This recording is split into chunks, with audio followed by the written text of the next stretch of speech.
and prove themselves, and Spirit's the next one. Over here in the bottom right in the red from Korea, make some noise for GuMiho.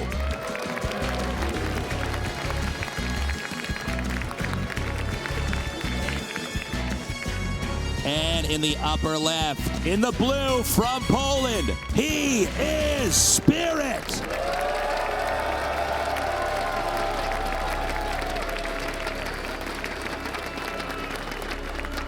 You know, Pig was right when he was talking about he has just been the most phenomenal player in the tournament. His matches overall have just been amazing. He's playing the best StarCraft 2 of his life, and I think it's doable. He can. There is a real chance here that he 2-0s GuMiho, and he might not even stop there if he makes it into the top 12. You know, one thing that's worth mentioning here is that, you know, obviously GuMiho has had so much experience on big stages like this, right? It's par for the course. You know, a lot of Spirit's games are basically played in the backstage player area where, you know, anything that's not on the main stage is settled there. So this could be a little bit daunting, but I think if he can keep it together, he's going to be okay. Yeah.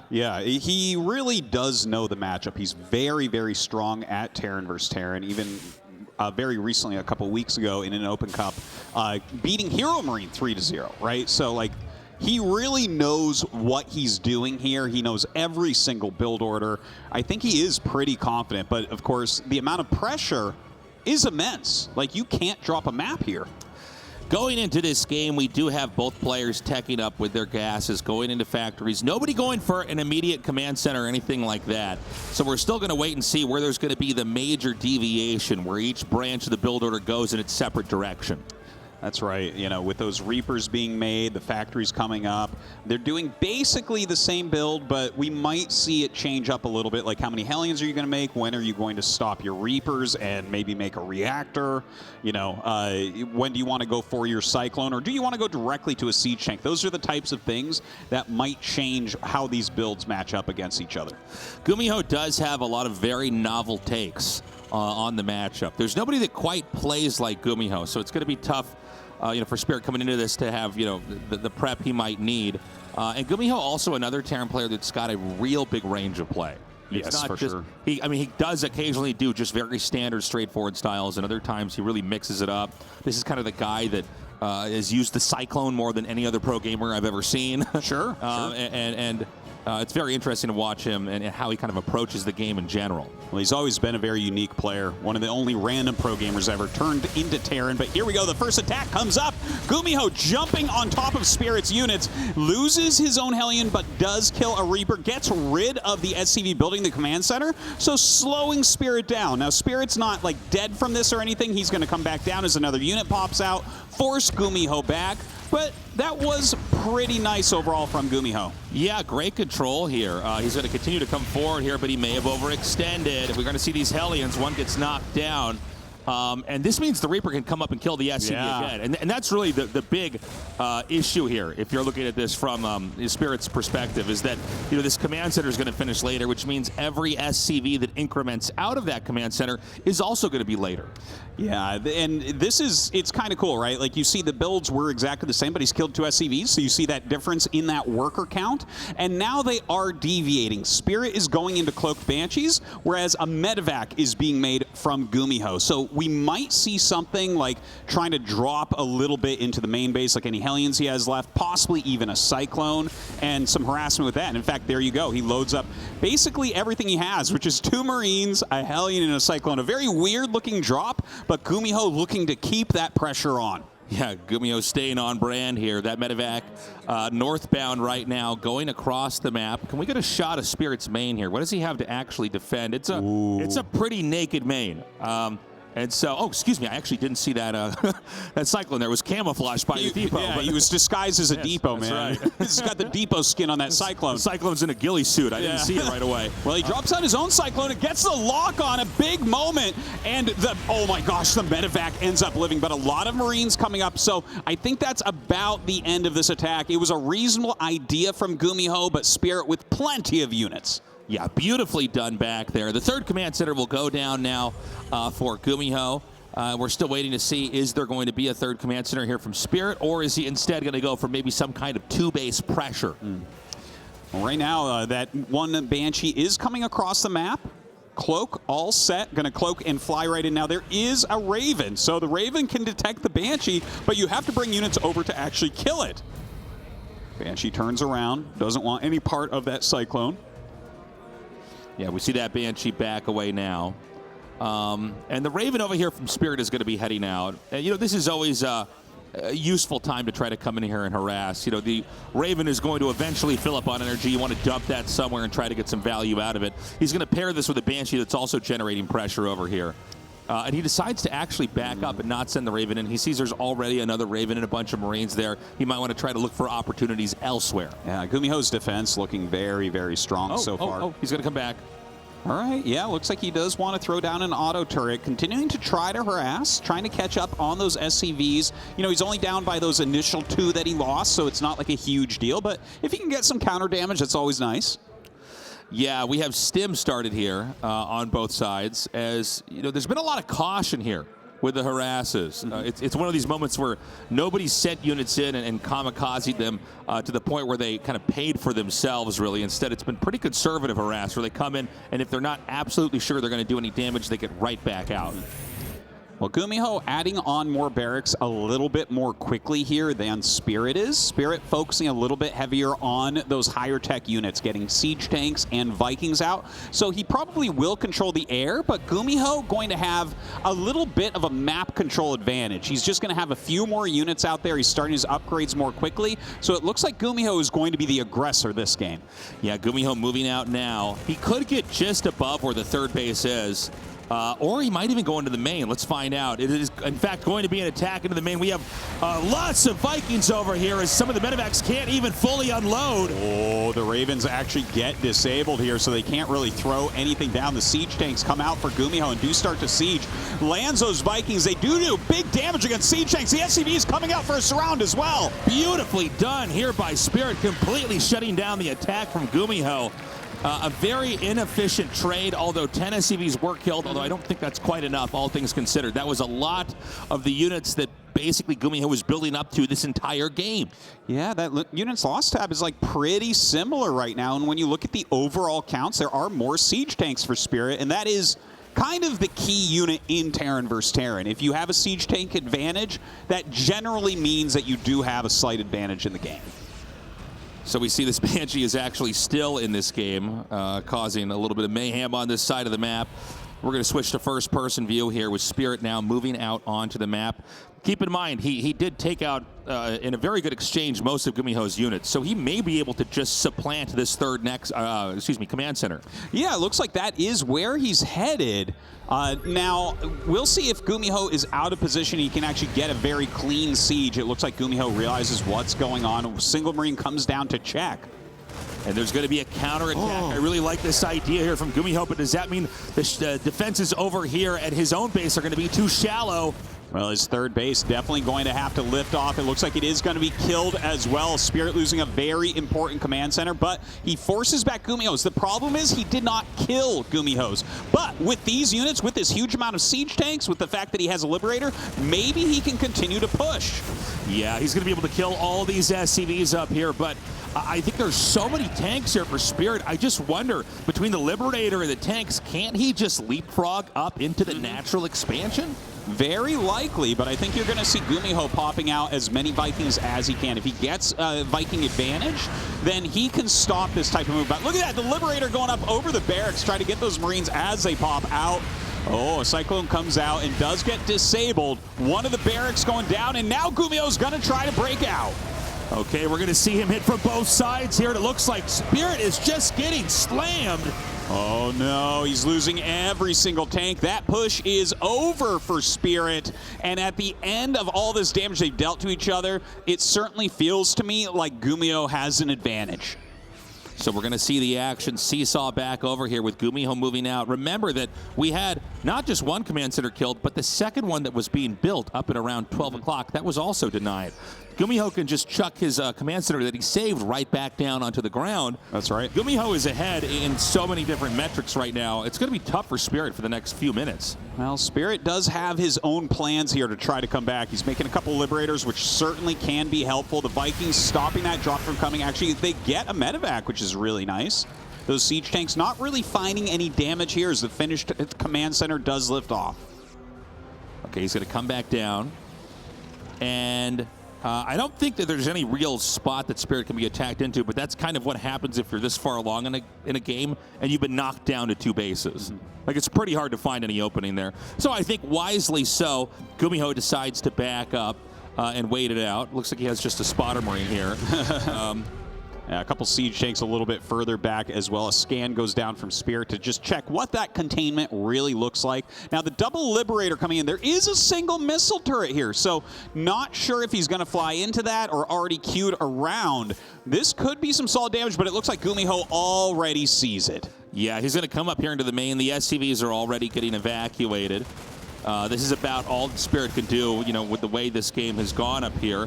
Good move around here. He's going to escape with those medevacs and head down. The Liberators have been cleaned up. Obviously, he's going to be ready for this drop inbound here as well. Yeah, Spirit just kind of down a little bit in every metric. There's still some play in this game. He has a couple medevacs out on the side that we see. GuMiho's aware that those are roaming, trying to look for damage.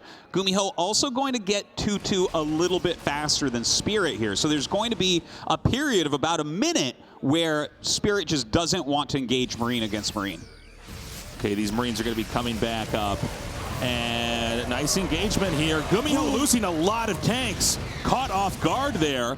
And that's actually a big moment. You know, once the tank counts start to drop, the whole position softens. It becomes much more easier to have these little engages where you get in, get damage, and get right back out.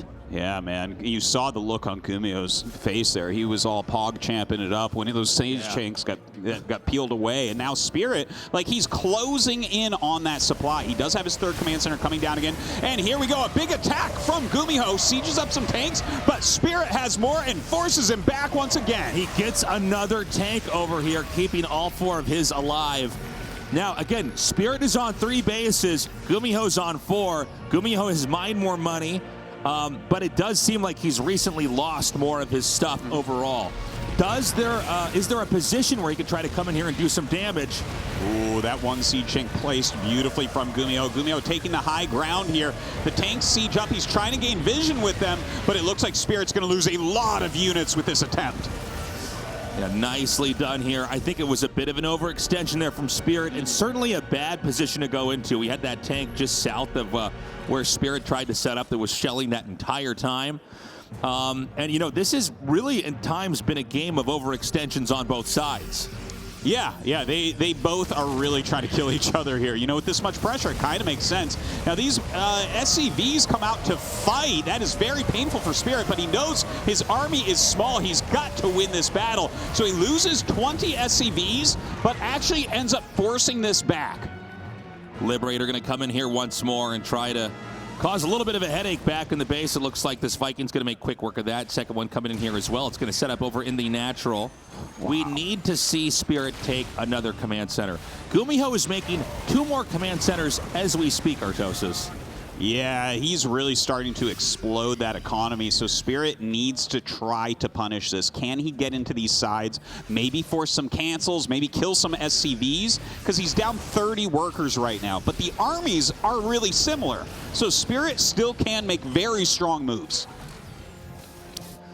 Yeah, but Spirit has to find that moment and do something with it. You know, it's never that obvious in a game like this where exactly you want to try to attack in. And I think GuMiho has a very smart idea. He knows his best defense is a good offense. He can just put pressure on this base, generate threats of drops into the main. Oh, God. Does he have enough? Okay, good call. That's just about enough Marines that you don't want to actually go in for it. I think if you had just 2 or 3 Marines less, you actually YOLO in and drop no matter what. Yeah, if Spirit actually didn't have those units, that tank there, that might have won the game for GuMiho. Yeah. But excellent defense, and now Spirit going for a counter drop here. He is going after this old 3rd base location. A lot of Marines come out. Does he have enough, though? It's 3-3 upgrades for GuMiho's Marines. Yeah, Spirit doing a lot of damage here, but it looks like GuMiho's just going to have enough. And meanwhile, this base is going to continue to be shelled. These SCVs, they don't want to be repairing. They want to be mining minerals, but they can't. And that's going to be it. GG. Game number 1 goes to GuMiho. Yeah, he's got to be happy about that. A disappointing game for Spirit. He played well. He had some very good moves in there and started the comeback a couple times. But it felt like GuMiho really controlled that game from A to Z. Yeah, it was an interesting game. You know, it started out fairly conservative, and then they really started to overreach on either side. But, you know, I think the most important moment was really when Spirit lost his command center, his third base, to the Marines in the small counterattack, almost like it was a Zergling counterattack or something. Yeah. Whereas GuMiho lifted his off and then had a fourth command center after that. That's right. That being said, I think Spirit had an extremely impressive mid-game into late game there. I mean, he was behind and still generating threats and still getting in there. Yeah, he did a really good job of drawing GuMiho's army around a little bit so he could break various positions and try to regain some footing on the map. But at the end of the day, like, GuMiho just continually applied pressure, and Spirit didn't have quite enough. Another big part was that upgrade advantage. We saw 2 different fights where GuMiho's Marines had 2 more upgrades. Yeah. And when you have a fight like that, it just goes completely one-sided, like we saw in that final Marine battle. So Spirit's down 1 game, but the best of 3 is going to continue on here. I did really enjoy the early game back there when we saw you know, the SCV get gunned down on the command center. Yeah. And then the second time that happened, it's these little, you know, instances at the start of the game that can really pull you further and further ahead. Yeah, and, you know, this is something that the Korean Terrans know so well. Always a region of very strong Terran players. But we have these Europeans like Spirit rising up, giving them the challenge. And here we go into game number 2. All right, GuMiho getting his towel ready as we're going to move on in this best of 3 and see if Spirit can recover or if GuMiho is going to close this out. Yep, GuMiho ready. Spirit still fighting on, still trying to win this match. Let's see if he can tie it up. All right, we're now moving into game number 2. In the upper left, in the red, hailing from Korea, he is GuMiho.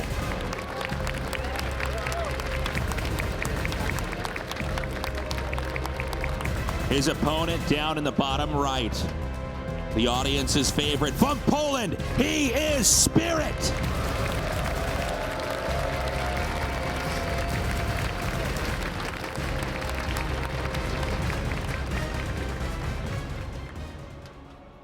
And a big cheers to the audience for coming down so early in the day to watch these wonderful gamers go at it.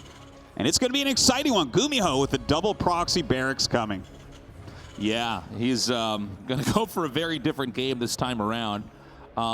These barracks are both very close. Or where's he going to put this one? Okay, he's going to separate them just slightly. And now we want to watch, you know, from Spirit's side, what is he going to do? And it looks like he's going to go open up with a very kind of middle of the road build. You know, he's not proxied himself. He's not making a command center. This is where the gray area is on whether or not this is going to work. Yes. It's possible that GuMiho wins this in a few more minutes. It's possible that Spirit shuts this down. It's also possible that this becomes a pretty muddy game where it's not going to be clear who's ahead, and we're just going to transition into a longer game. In fact, that last one, I feel like that's been happening a lot more with these 2 builds. The double proxy barracks Reaper is very strong, but if your opponent is going for a factory before command center, you end up getting that Hellion out, which really helps when trying to hold it. But look at that perfect distance from the edge. He knows if his opponent makes a depot there, he still just barely will not see the barracks. So this is a very mapped out build. He knows exactly what the vision range is. And by the way, fractions of a second matter with a build like this. So just having it that close up there. In fact, I think out of all, besides maybe some ZVZ games, all of the few fractions of a second early on are super impactful. Now, Spirit goes down and spots it, so on paper, this is good for him. He's going to try to block with the SCVs, but control can be a little bit slippery when it comes to SCVs and Reapers fighting each other. I love this. He sends one Reaper around because it's become so common to do that little SCV trick where you catch them as they jump up.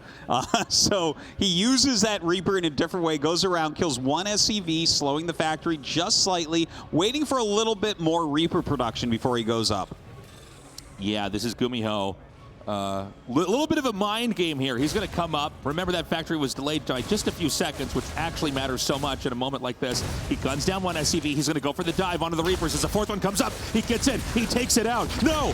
Oh, kills 2 Reapers there, loses one of his own. Now trying to put some damage down onto this heli, and he does not want to lose any more of his Reapers. He takes a bit of damage, but these will heal up as he goes out of combat for a moment. Yeah. All the SCVs repair that Hellion immediately. He needs that regen to kick in. The Reapers are going to come back in once more for a fight. The second Hellion is going to come out. The first Reaper comes into spot for the rest.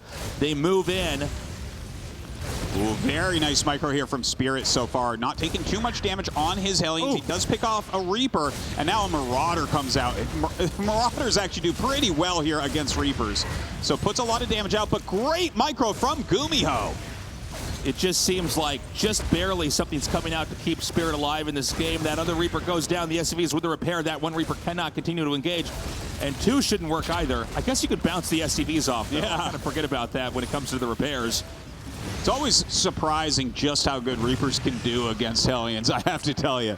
Deal a lot of damage there, but some good repairs from Spirit, some solid micro, and he will live through it. Yeah, very nicely done. And so this is that muddy game we were talking about that we might get here. I thought for a second GuMiho might be able to snowball that, but it seems like each unit came out just in time to buy time for the next unit to come out. And so here we are. By the way, not very often you get to see a Reaper shoot down a Marauder. Yeah, no, it happens sometimes, I guess. Yeah. I don't normally see that. You're right. There are some unit interactions that you just don't really see, but they do end up occurring in some pro matches. Yeah, I feel like I almost never see that be the response to get the tech lab and try to pop a Marauder out real quick. I liked it, though. It seemed to have worked pretty well.